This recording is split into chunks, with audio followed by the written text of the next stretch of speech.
আসসালামু আলাইকুম। রায়তা বানানোর জন্য এখানে শসা কুচি করে নিয়েছি।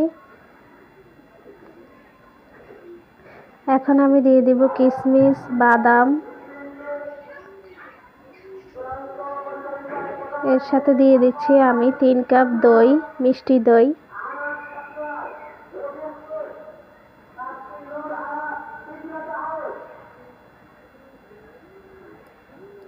ভালোভাবে এগুলো মিক্স করে নিচ্ছি।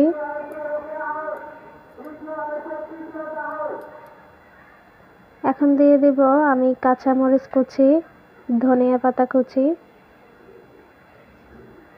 আপনারা আপনাদের ইচ্ছে মতো নিতে পারেন। তো এগুলো ভালোভাবে মিশিয়ে নিচ্ছি। লবণ দিয়ে দিচ্ছি স্বাদ মতো। ব্যাস হয়ে গেল আমার রায়তা। তো আমার চ্যানেলটি সাবস্ক্রাইব করে রাখবেন।